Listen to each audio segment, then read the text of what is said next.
ಉತ್ತರ ಪ್ರದೇಶದಲ್ಲಿ ವಕ್ಫ್ಗೆ ಸೇರಿದ 1,21,000 ಆಸ್ತಿ ಇದೆ. ಓಕೆ, ಎಷ್ಟು? 1,21,000. ಈ ವಕ್ಫ್ನ ಇಡೀ ಆಸ್ತಿ ತಗೊಂಡ್ರೆ 3 ಡೆಲ್ಲಿ ನಿರ್ಮಾಣ ಮಾಡ್ಬೋದು. 3 ಡೆಲ್ಲಿ. ಇವರೇನು ಹೇಳ್ತಾರೆ, 1,21,000 ಆಸ್ತಿ ಇದೆ, ಅವುಗಳ ಪೈಕಿ 1,12,000 ಆಸ್ತಿಗಳಿಗೆ ದಾಖಲೆ ಇಲ್ಲ, ವಕ್ಫಲ್ಲಿ ದಾಖಲೆ ಇಲ್ಲ. ನಾಳೆ ತಿದ್ದುಪಡಿ ಆದರೆ ಆ 1,12,000 ಜಾಗವನ್ನು ಬಿಟ್ಟುಕೊಡ್ಬೇಕಾಗತ್ತೆ ಅಂತ ಅವ್ರು ಹೇಳೋದು. ಯಾರ್ಯಾರೋ ಬಂದುಬಿಡ್ತಾರೆ ಅಂತೇಳಿ. ಮತ್ತು ನಿಮ್ಮ ಹತ್ರ ದಾಖಲೆ ಇಲ್ಲದಿದ್ರೆ ಅದು ಹೆಂಗಾಗುತ್ತೆ ವಕ್ಫ್ ಆಸ್ತಿ? ಪ್ರಶ್ನೆ ಅಲ್ವಾ? ನಿಮ್ಮ ಹತ್ರ ದಾಖಲೆ ಇಲ್ಲದೆ ಅದು ನಿಮ್ಮ ಆಸ್ತಿ ಹೆಂಗಾಗತ್ತೆ? ಇದಕ್ಕೆ ಬದಲಾವಣೆ ತರಲಿಕ್ಕೆ ಹೋಗಿರುವಂಥದ್ದು. ಹಾಗಂತ ಇನ್ನು ಕೆಲವರು ಹೇಳ್ತಾರೆ ಪಾಕಿಸ್ತಾನಕ್ಕೆ ಹೋದಾಗ ಜಾಗ. No no no no no no ಪಾಕಿಸ್ತಾನಕ್ಕೆ ಹೋದಾಗ ಯಾರಾದರೂ ಜಾಗ ಬಿಟ್ಟು ಹೋಗಿದ್ರೆ ನಮ್ಮ ಕರ್ನಾಟಕದಲ್ಲೂ ಇದೆ, ಅದು ಶತ್ರು ಆಸ್ತಿ ಅಂತಿದೆ. ಅದನ್ನೇನು ಮಾರಾಟ ಮಾಡೋಂಗಿಲ್ಲ, ಹಂಗೆ ಇರುತ್ತೆ ಅದು. ಈಗೇನೋ ಮಾರಾಟ ಮಾಡಬೇಕು ಅಂತ ಬಂದಿರೋದು ಬೇರೆ ವಿಚಾರ. ಈಗ ಹಿಂದೂ ಬೋರ್ಡ್ ಬೇಕು ಅಂತ ಯಾಕೆ ಹೇಳ್ತಾ ಇದ್ದಾರೆ ಪವನ್ ಕಲ್ಯಾಣ್? ಬೋರ್ಡ್ ಇಲ್ಲದಿದ್ದರೆ ವಕ್ಫ್ ಇದ್ದ ದೇವಸ್ಥಾನ, ಇದ್ದ ಮನೆ, ಇದ್ದ ವಿಧಾನಸೌಧ ನಮ್ಮದು ನಮ್ಮದು ನಮ್ಮದು. ಮತ್ತು ಹಿಂದೂಗಳೇನು ಮಾಡಬೇಕು? ವಕ್ಫ್ ಬೋರ್ಡ್ ಬಳಿ ಅಪಾರ ಪ್ರಮಾಣದ ಸಂಪತ್ತಿದೆ, ಇರಬಾರ್ದು ಅಂತೇನಿಲ್ಲ. ಎಷ್ಟಿದೆ ಗೊತ್ತಾ? ವಕ್ಫ್ ಬೋರ್ಡ್ ಬಳಿ 9 ಲಕ್ಷ ಎಕರೆಯಷ್ಟು ಭೂಮಿ ಇದೆ. 9 ಲಕ್ಷ ಎಕರೆ. ಈ 9 ಲಕ್ಷ ಎಕರೆ ಅಂದರೆ ಏನು ಗೊತ್ತಾ? 3 ಡೆಲ್ಲಿ. ಅತಿ ಹೆಚ್ಚು ಜಾಗ ಇರೋದು ಭಾರತದಲ್ಲಿ ರೈಲ್ವೆ ಹತ್ರ. ಅದು ಯಾವುದು? ಗೌರ್ಮೆಂಟ್. ಯಾರಿಗಿರೋದು? ಜನರಿಗೆ. ಹಿಂದೂಗೂ ಇದೆ, ಮುಸಲ್ಮಾನರಿಗಿದೆ, ಕ್ರಿಶ್ಚಿಯನ್ಗಿದೆ, ಎಲ್ರಿಗಿದೆ. ಎರಡನೇ ಅತಿ ಹೆಚ್ಚು ಯಾರಿರೋದು? ಸೇನೆ ಬಳಿ ಅಲ್ವಾ? ಮಿಲಿಟ್ರಿ ಜಾಗಪ್ಪ, ಮಿಲಿಟ್ರಿ ಜಾಗ, ರೈಲ್ವೆ ಜಾಗ ಮತ್ತು ಮಿಲಿಟ್ರಿ ಜಾಗ. ನಂಬರ್ 1 ರೈಲ್ವೆ, ನಂಬರ್ 2 ಸೇನೆ, ನಂಬರ್ 3 ವಕ್ಫ್. ಯಾರ್ದು? ಖಾಸಗಿ. ಯಾವನಿಗೂ ಹಕ್ಕಿಲ್ಲ. ಭಾರತಗಿರದ ಬರಲ್ಲ ಅದಕ್ಕೆ. Only Waqf, only Muslims. Railway no Hindu no Muslim, all, ಎಲ್ಲರಿಗೂ. ಸೇನೆ ನೋ ಹಿಂದೂ ನೋ ಮುಸ್ಲಿಂ, ಎಲ್ಲರಿಗೂ. ವಕ್ಫ್ 9 ಲಕ್ಷ ಎಕರೆ. ಯಾರ್ದು? ಮುಸ್ಲಿಮರಿಗೆ ಮಾತ್ರ. ಡಾಕ್ಯುಮೆಂಟ್ ಇಲ್ಲ. ಯಾರೀ ಕಾನೂನು ಮಾಡಿದ್ದು? ಯಾರು? 1992 ಮತ್ತು 2013ರಲ್ಲಿ ಯಾರಿದ್ರು ಅಧಿಕಾರದಲ್ಲಿ? 1954ರಲ್ಲಿ ಸಂಸದನೊಬ್ಬ ವಕ್ಫ್ ಆಕ್ಟ್ ಮಂಡಿಸಿದ್ದ. 54 ಸ್ವಾತಂತ್ರ್ಯದ ಬಳಿಕ ಜನರು ಪಾಕಿಸ್ತಾನಕ್ಕೆ ಹೋಗಿದ್ರು, ಆ ಜನರ ಭೂಮಿಯನ್ನು ವಕ್ಫ್ ಬೋರ್ಡ್ಗೆ ಕೊಡಬೇಕು ಅಂತ, ಆ ಭೂಮಿಯನ್ನು. ಆದರೆ ಅದು ಶತ್ರು ಆಸ್ತಿ ಅಂತ ಆಗುತ್ತೆ. 55ರಲ್ಲಿ ಪ್ರತಿ ರಾಜ್ಯದಲ್ಲಿ ವಕ್ಫ್ ಬೋರ್ಡ್ ಸ್ಥಾಪನೆ ಆಗುತ್ತೆ, ನಿರ್ಮಾಣಕ್ಕೆ ಸಿದ್ಧತೆ ಆಗುತ್ತೆ. ಸದ್ಯ ಎಲ್ಲ ವಿವಿಧ ರಾಜ್ಯಗಳಲ್ಲಿ 32 ವಕ್ಫ್ ಬೋರ್ಡ್ಗಳಿವೆ. ಬೋರ್ಡ್ ಯಾರಿಗೆ ಬೇಕಿದ್ರೂ ನೋಟಿಸ್ ಕೊಡ್ಬೋದು, ನೀವು ಕೇಳಂಗಿಲ್ಲ. ವಕ್ಫ್ನಷ್ಟು ಅಧಿಕಾರ ಯಾವ ಟ್ರಸ್ಟ್ಗಳಿಗೂ ಇಲ್ಲ. ಯಾವ ಆಸ್ತಿಯನ್ನು ಬೇಕಿದ್ರೂ ನನ್ನದು ಅಂತ ಹೇಳ್ಬೋದು. ಮಜಾ ಗೊತ್ತಾ? ವಕ್ಫ್ ಬೋರ್ಡ್ ಅನ್ನೋದು ಮುಸ್ಲಿಂ ರಾಷ್ಟ್ರಗಳಲ್ಲೇ ಇಲ್ಲ. ಆದ್ದರಿಂದ ದೇಗುಲ, ಹಿಂದೂಗಳ ಜಮೀನನ್ನು ಅದು ನನ್ನದು ಅಂತ ಹೇಳುತ್ತೆ. ದಾಖಲೆ ಕೊಡಿ ಅಂತ ಜನ ಕೇಳಿದರೆ ವಕ್ಫ್ ಕೊಡಬೇಕಿಲ್ಲ. ಈಗ ಹೇಳಿದ್ರಲ್ಲ 1,20,000ರಲ್ಲಿ 1,12,000 ನಮ್ಮ ಬಳಿ ದಾಖಲೆ ಇಲ್ಲ ಅಂತ ಅವರೇ ಹೇಳ್ತಾ ಇದ್ದಾರೆ. ಮತ್ತೆ ಹೆಂಗಾಯ್ತು ಅವ್ರ ಜಾಗ? ಹಿಂದೂಗಳು ಇಲ್ಲಪ್ಪ ಇದು ನನ್ನ ಜಾಗ, ದೇಗುಲ ನಂದು ಅಂತ ಹೇಳಿದ್ರೆ ಕೇಲ್ ಖತಮ್. ಯಾಕೆ? ಭೂಮಿ ಕಳ್ಕೊಂಡವರು ಸಾಕ್ಷ್ಯ ಕೊಡಬೇಕು. ಮತ್ತೊಮ್ಮೆ ಹೇಳ್ತಾ ಇದ್ದೀನಿ, ನನ್ನ ಜಾಗ. ವಕ್ಫ್ನ CEO ಬಂದು ಹೇಳ್ತಾನೆ ಇದು ನಮ್ಮ ಜಾಗ ಅಂತ. ನಾನೇನು ಕೇಳ್ತೀನಾಗ? ನಿನ್ನ ಜಾಗ ಆಗಿದ್ರೆ ಡಾಕ್ಯುಮೆಂಟ್ ತಗೊಂಬ ಅಂತ. ನಾನು ಕೊಡಬೇಕು ಅಂತಿಲ್ಲ, ನೀನು ತಗೊಂಬಂದು ತೋರಿಸು, ನಾನು ತೋರಿಸ್ಬೇಕು. ಅಣ್ಣ ನೋಡೋಣ ಇದು ನಂದು ಅಂತೇಳಿ. ಆಮೇಲೆ ಅವರು ಡಿಸೈಡ್ ಮಾಡಿದ 45 ದಿನಗಳೊಳಗೆ ಖಾಲಿ ಮಾಡಬೇಕು ಜಾಗ. ದೇವಸ್ಥಾನ ಮತ್ತೊಂದು ಏನೋ ಖಾಲಿ ಜಾಗ. ನಾನು ಸಣ್ಣ ಪುಟ್ಟ ಕೋರ್ಟ್ಗೆ ಹೋಗೋಂಗಿಲ್ಲ. ಹೈಕೋರ್ಟ್ ಇಲ್ಲ, ಸುಪ್ರೀಂ ಕೋರ್ಟ್ ಇಲ್ಲ, ಇದೇ ಸುಪ್ರೀಮು. ಈ CEO ಸುಪ್ರೀಮು. ಆಮೇಲೆ ಅಲ್ಲಿ ಅಳತೆ ಗೆಳತೆಗೆಲ್ಲ ಬರ್ತಾರಲ್ಲ, ನಮ್ಮ ಜಾಗಕ್ಕೆ ಅಳತೆ ಗೆಳತೆಗೆ ಅಳತೆ ಮಾಡ್ಲಿಕ್ಕೆ ಬರ್ತಾರಲ್ಲ, ಅವರಿಗೆಲ್ಲ ಸಂಬಳ ಕೊಡೋದು ಯಾರು? ವಕ್ಫ್ ಅಲ್ಲ, ಗೌರ್ಮೆಂಟ್. ಅರೆ ನಾವು ಇಷ್ಟೆಲ್ಲ ಆಗಿ ಕೂಡ ವಕ್ಫ್ಗೆ ನಾವು ಸಾಕ್ಷ್ಯ ಕೊಡಬೇಕು ನಂದು ಅಂತ. ಅವರು ಕೊಡೋಂಗಿಲ್ಲ. ನೆಕ್ಸ್ಟ್, ಭೂಮಿ ಕಳೆದುಕೊಂಡವರು ಕೋರ್ಟ್ಗೆ ಹೋಗುವಂತಿಲ್ಲ, ಹೇಳ್ತಾ ಇದ್ದೀನಿ. ಹಾಗಾಗಿ ಇದು ತುಷ್ಟೀಕರಣ. ಬಹುತೇಕ ಮುಸ್ಲಿಮರು ಅದನ್ನು ಕೇಳಿರ್ಲಿಕ್ಕೂ ಇಲ್ಲ. ವೋಟ್ ಕಾರಣಕ್ಕಾಗಿ ಪಕ್ಷಗಳು ಮಾಡಿಕೊಂಡಿದ್ದು, ಮುಸ್ಲಿಮರನ್ನು ತುಷ್ಟೀಕರಣ ಮಾಡಿಕೊಂಡಿದ್ದು. ಇದೇ ಕಾರಣಕ್ಕೆ ಹಿಂದೂಗಳು ಹಿಂದೂ ಬೋರ್ಡನ್ನು ಕೇಳ್ತಾ ಇದ್ದಾರೆ. ಯಾರು ಕೇಳಿದ್ದಾರೆ? ಕೇಳಿಸ್ಕೊಳ್ಳಿ.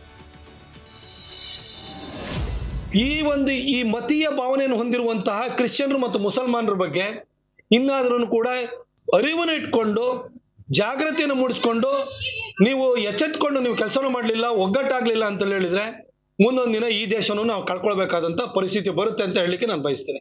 ये धरती पे किसी देश में वक्फ बोर्ड नहीं है, सिर्फ भारत में है. किसी भी इस्लामिक देश में वक्फ बोर्ड नहीं है. वक्फ बोर्ड को 2013 में कांग्रेस ने जो शक्तियां दी, जरा उसका भी उल्लेख सुन लीजिए कि वक्फ बोर्ड का निर्णय वक्फ की ही अदालत करेगी. वहां पर जिले की कचहरी, उच्च न्यायालय, उच्चतम न्यायालय, इनका अधिकार, इनका सीमा क्षेत्र समाप्त हो जाता है. ನೋಡಿದ್ರಲ್ಲ, ಮುಸ್ಲಿಂ ರಾಷ್ಟ್ರಗಳಲ್ಲಿಲ್ಲ ವಕ್ಫ್ ಬೋರ್ಡ್. ಆಮೇಲೆ ಯಾವುದೇ ಮುಸ್ಲಿಂ ರಾಷ್ಟ್ರಗಳಲ್ಲಿ 25 ಕೋಟಿ ಜನಸಂಖ್ಯೆ ಇಲ್ಲ, ಭಾರತದಲ್ಲಿದ್ದಾರೆ. ಅವರಿಗೆ ಅವಕಾಶಗಳನ್ನು ಕೊಡಲಾಗಿದೆ. ಎಂತಾದ್ರಿ ಇದು? ಎಂಥದ್ದಿದು? ಧರ್ಮಾಧಾರಿತವಾಗಿ ವಿಭಜನೆಯಾಗಿ ಈಗ ಇರುವ ಜಾಗವನ್ನು ಕೂಡ ನೀನು ತಗೊಂಡೋಗಪ್ಪ, ನಿನಗೆ ಯಾವುದೆಲ್ಲ ಕೇಳ್ತೆ ತಗೊಂಡೋಗು ಅಂತಂದರೆ ಯಾವನವನು ಕಾನೂನು ಮಾಡಿದವನು? ಪ್ರಶ್ನೆ ಕೇಳಬೇಕಪ್ಪ. ನೋಡಿ, ಇಲ್ಲಿ ಸಿಕ್ಕಾಕೋತಾ ಇದ್ದಾರೆ ಇವರು. ಅಸಾದುದ್ದೀನ್ ಓವೈಸಿ ಏನು ಹೇಳಿದರು? ಉತ್ತರ ಪ್ರದೇಶದಲ್ಲಿ ವಕ್ಫ್ಗೆ ಸೇರಿದ 1,21,000 ಆಸ್ತಿ ಇದೆ. ಓಕೆ, ಎಷ್ಟು? 1,21,000. ಈ ವಕ್ಫ್ನ ಇಡೀ ಆಸ್ತಿ ತಗೊಂಡ್ರೆ 3 ಡೆಲ್ಲಿ ನಿರ್ಮಾಣ ಮಾಡ್ಬೋದು. 3 ಡೆಲ್ಲಿ. ಇವರೇನು ಹೇಳ್ತಾರೆ? 1,21,000 ಆಸ್ತಿ ಇದೆ, ಅವುಗಳ ಪೈಕಿ 1,12,000 ಆಸ್ತಿಗಳಿಗೆ ದಾಖಲೆ ಇಲ್ಲ, ವಕ್ಫಲ್ಲಿ ದಾಖಲೆ ಇಲ್ಲ. ನಾಳೆ ತಿದ್ದುಪಡಿ ಆದರೆ ಆ 1,12,000 ಜಾಗವನ್ನು ಬಿಟ್ಟುಕೊಡ್ಬೇಕಾಗತ್ತೆ ಅಂತ ಅವ್ರು ಹೇಳೋದು. ಯಾರ್ಯಾರೋ ಬಂದುಬಿಡ್ತಾರೆ ಅಂತೇಳಿ.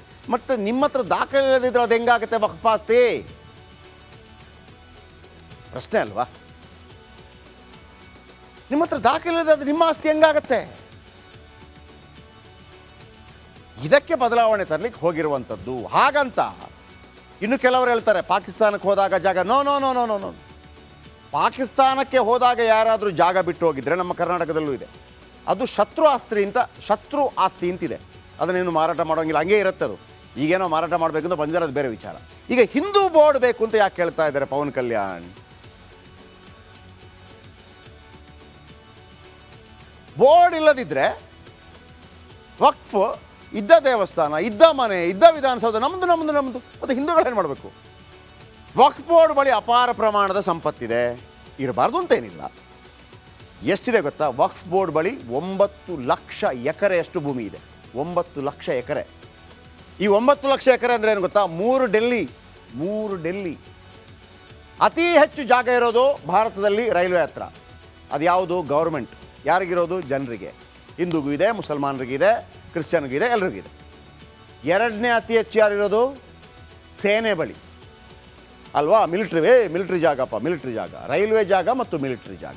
ನಂಬರ್ 1 ರೈಲ್ವೆ, ನಂಬರ್ 2 ಸೇನೆ, ನಂಬರ್ 3 ವಕ್ಫ್. ಯಾರ್ದು? ಖಾಸಗಿ. ಯಾವನಿಗೂ ಹಕ್ಕಿಲ್ಲ. ಭಾರತಗಿರದ ಬರಲ್ಲ ಅದಕ್ಕೆ. Only Waqf, only Muslims. Railway no Hindu no Muslim, all, ಎಲ್ಲರಿಗೂ. ಸೇನೆ ನೋ ಹಿಂದೂ ನೋ ಮುಸ್ಲಿಂ, ಎಲ್ಲರಿಗೂ. ವಕ್ಫ್ 9 ಲಕ್ಷ ಎಕರೆ. ಯಾರ್ದು? ಮುಸ್ಲಿಮರಿಗೆ ಮಾತ್ರ. ಡಾಕ್ಯುಮೆಂಟ್ ಇಲ್ಲ. ಯಾರೀ ಕಾನೂನು ಮಾಡಿದ್ದು? ಯಾರು? 1992 ಮತ್ತು 2013ರಲ್ಲಿ ಯಾರಿದ್ರು ಅಧಿಕಾರದಲ್ಲಿ? 1954ರಲ್ಲಿ ಸಂಸದನೊಬ್ಬ ವಕ್ಫ್ ಆಕ್ಟ್ ಮಂಡಿಸಿದ್ದ. 54 ಸ್ವಾತಂತ್ರ್ಯದ ಬಳಿಕ ಜನರು ಪಾಕಿಸ್ತಾನಕ್ಕೆ ಹೋಗಿದ್ರು, ಆ ಜನರ ಭೂಮಿಯನ್ನು ವಕ್ಫ್ ಬೋರ್ಡ್ಗೆ ಕೊಡಬೇಕು ಅಂತ, ಆ ಭೂಮಿಯನ್ನು. ಆದರೆ ಅದು ಶತ್ರು ಆಸ್ತಿ ಅಂತ ಆಗುತ್ತೆ. 55ರಲ್ಲಿ ಪ್ರತಿ ರಾಜ್ಯದಲ್ಲಿ ವಕ್ಫ್ ಬೋರ್ಡ್ ಸ್ಥಾಪನೆ ಆಗುತ್ತೆ, ನಿರ್ಮಾಣಕ್ಕೆ ಸಿದ್ಧತೆ ಆಗುತ್ತೆ. ಸದ್ಯ ಎಲ್ಲ ವಿವಿಧ ರಾಜ್ಯಗಳಲ್ಲಿ 32 ವಕ್ಫ್ ಬೋರ್ಡ್ಗಳಿವೆ. ಬೋರ್ಡ್ ಯಾರಿಗೆ ಬೇಕಿದ್ರೂ ನೋಟಿಸ್ ಕೊಡ್ಬೋದು, ನೀವು ಕೇಳಂಗಿಲ್ಲ. ವಕ್ಫ್ನಷ್ಟು ಅಧಿಕಾರ ಯಾವ ಟ್ರಸ್ಟ್ಗಳಿಗೂ ಇಲ್ಲ. ಯಾವ ಆಸ್ತಿಯನ್ನು ಬೇಕಿದ್ರೂ ನನ್ನದು ಅಂತ ಹೇಳ್ಬೋದು. ಮಜಾ ಗೊತ್ತಾ? ವಕ್ಫ್ ಬೋರ್ಡ್ ಅನ್ನೋದು ಮುಸ್ಲಿಂ ರಾಷ್ಟ್ರಗಳಲ್ಲೇ ಇಲ್ಲ. ಆದ್ದರಿಂದ ದೇಗುಲ, ಹಿಂದೂಗಳ ಜಮೀನನ್ನು ಅದು ನನ್ನದು ಅಂತ ಹೇಳುತ್ತೆ. ದಾಖಲೆ ಕೊಡಿ ಅಂತ ಜನ ಕೇಳಿದರೆ ವಕ್ಫ್ ಕೊಡಬೇಕಿಲ್ಲ. ಈಗ ಹೇಳಿದ್ರಲ್ಲ, 1,21,000ರಲ್ಲಿ 1,12,000 ನಮ್ಮ ಬಳಿ ದಾಖಲೆ ಇಲ್ಲ ಅಂತ ಅವರೇ ಹೇಳ್ತಾ ಇದ್ದಾರೆ. ಮತ್ತೆ ಹೆಂಗಾಯ್ತು ಅವ್ರ ಜಾಗ? ಹಿಂದೂಗಳು ಇಲ್ಲಪ್ಪ ಇದು ನನ್ನ ಜಾಗ, ದೇಗುಲ ನಂದು ಅಂತ ಹೇಳಿದ್ರೆ ಕೇಲ್ ಖತಮ್. ಯಾಕೆ? ಭೂಮಿ ಕಳ್ಕೊಂಡವರು ಸಾಕ್ಷ್ಯ ಕೊಡಬೇಕು. ಮತ್ತೊಮ್ಮೆ ಹೇಳ್ತಾ ಇದ್ದೀನಿ, ನನ್ನ ಜಾಗ. ವಕ್ಫ್ನ CEO ಬಂದು ಹೇಳ್ತಾನೆ ಇದು ನಮ್ಮ ಜಾಗ ಅಂತ. ನಾನೇನು ಕೇಳ್ತೀನಾಗ, ನಿನ್ನ ಜಾಗ ಆಗಿದ್ರೆ ಡಾಕ್ಯುಮೆಂಟ್ ತಗೊಂಬ ಅಂತ. ನಾನು ಕೊಡಬೇಕು ಅಂತಿಲ್ಲ, ನೀನು ತಗೊಂಬಂದು ತೋರಿಸು, ನಾನು ತೋರಿಸ್ಬೇಕು. ಅಣ್ಣ ನೋಡೋಣ ಇದು ನಂದು ಅಂತೇಳಿ. ಆಮೇಲೆ ಅವರು ಡಿಸೈಡ್ ಮಾಡಿದ 45 ದಿನಗಳೊಳಗೆ ಖಾಲಿ ಮಾಡಬೇಕು ಜಾಗ. ದೇವಸ್ಥಾನ ಮತ್ತೊಂದು ಏನೋ ಖಾಲಿ ಜಾಗ. ನಾನು ಸಣ್ಣ ಪುಟ್ಟ ಕೋರ್ಟ್ಗೆ ಹೋಗೋಂಗಿಲ್ಲ. ಹೈಕೋರ್ಟ್ ಇಲ್ಲ, ಸುಪ್ರೀಂ ಕೋರ್ಟ್ ಇಲ್ಲ, ಇದೇ ಸುಪ್ರೀಮು. ಈ CEO ಸುಪ್ರೀಮು. ಆಮೇಲೆ ಅಲ್ಲಿ ಅಳತೆ ಗೆಳತೆಗೆಲ್ಲ ಬರ್ತಾರಲ್ಲ, ನಮ್ಮ ಜಾಗಕ್ಕೆ ಅಳತೆ ಗೆಳತೆಗೆ ಅಳತೆ ಮಾಡ್ಲಿಕ್ಕೆ ಬರ್ತಾರಲ್ಲ, ಅವರಿಗೆಲ್ಲ ಸಂಬಳ ಕೊಡೋದು ಯಾರು? ವಕ್ಫ್ ಅಲ್ಲ, ಗೌರ್ಮೆಂಟ್. ಅರೆ ನಾವು ಇಷ್ಟೆಲ್ಲ ಆಗಿ ಕೂಡ ವಕ್ಫ್ಗೆ ನಾವು ಸಾಕ್ಷ್ಯ ಕೊಡಬೇಕು ನಂದು ಅಂತ. ಅವರು ಕೊಡೋಂಗಿಲ್ಲ. ನೆಕ್ಸ್ಟ್, ಭೂಮಿ ಕಳೆದುಕೊಂಡವರು ಕೋರ್ಟ್ಗೆ ಹೋಗುವಂತಿಲ್ಲ ಹೇಳ್ತಾ ಇದ್ದೀನಿ. ಹಾಗಾಗಿ ಇದು ತುಷ್ಟೀಕರಣ. ಬಹುತೇಕ ಮುಸ್ಲಿಮರು ಅದನ್ನು ಕೇಳಿರ್ಲಿಕ್ಕೂ ಇಲ್ಲ. ವೋಟ್ ಕಾರಣಕ್ಕಾಗಿ ಪಕ್ಷಗಳು ಮಾಡಿಕೊಂಡಿದ್ದು, ಮುಸ್ಲಿಮರನ್ನು ತುಷ್ಟೀಕರಣ ಮಾಡಿಕೊಂಡಿದ್ದು. ಇದೇ ಕಾರಣಕ್ಕೆ ಹಿಂದೂಗಳು ಹಿಂದೂ ಬೋರ್ಡನ್ನು ಕೇಳ್ತಾ ಇದ್ದಾರೆ. ಯಾರು ಕೇಳಿದ್ದಾರೆ ಕೇಳಿಸ್ಕೊಳ್ಳಿ. ಈ ಮತೀಯ ಭಾವನೆಯನ್ನು ಹೊಂದಿರುವಂತಹ ಕ್ರಿಶ್ಚಿಯನ್ರು ಮತ್ತು ಮುಸಲ್ಮಾನರ ಬಗ್ಗೆ ಇನ್ನಾದ್ರೂ ಕೂಡ ಅರಿವನ್ನು ಇಟ್ಕೊಂಡು ಜಾಗೃತಿಯನ್ನು ಮೂಡಿಸ್ಕೊಂಡು ನೀವು ಎಚ್ಚೆತ್ಕೊಂಡು ನೀವು ಕೆಲಸನೂ ಮಾಡಲಿಲ್ಲ, ಒಗ್ಗಟ್ಟಾಗ್ಲಿಲ್ಲ ಅಂತ ಹೇಳಿದ್ರೆ ಮುಂದೊಂದು ದಿನ ಈ ದೇಶವನ್ನು ನಾವು ಕಳ್ಕೊಳ್ಬೇಕಾದಂತ ಪರಿಸ್ಥಿತಿ ಬರುತ್ತೆ ಅಂತ ಹೇಳಲಿಕ್ಕೆ ನಾನು ಬಯಸ್ತೇನೆ. ये धरती पे किसी देश में वक्फ बोर्ड नहीं है, सिर्फ भारत में है. किसी भी इस्लामिक देश में वक्फ बोर्ड नहीं है. वक्फ बोर्ड को 2013 में कांग्रेस ने जो शक्तियां दी, जरा उसका भी उल्लेख सुन लीजिए कि वक्फ बोर्ड का निर्णय वक्फ की ही अदालत करेगी. वहां पर जिले की कचहरी, उच्च न्यायालय, उच्चतम न्यायालय, इनका अधिकार, इनका सीमा क्षेत्र समाप्त हो जाता है. ನೋಡಿದ್ರಲ್ಲ, ಮುಸ್ಲಿಂ ರಾಷ್ಟ್ರಗಳಲ್ಲಿಲ್ಲ ವಕ್ಫ್ ಬೋರ್ಡ್. ಆಮೇಲೆ ಯಾವುದೇ ಮುಸ್ಲಿಂ ರಾಷ್ಟ್ರಗಳಲ್ಲಿ 25 ಕೋಟಿ ಜನಸಂಖ್ಯೆ ಇಲ್ಲ, ಭಾರತದಲ್ಲಿದ್ದಾರೆ. ಅವರಿಗೆ ಅವಕಾಶಗಳನ್ನು ಕೊಡಲಾಗಿದೆ.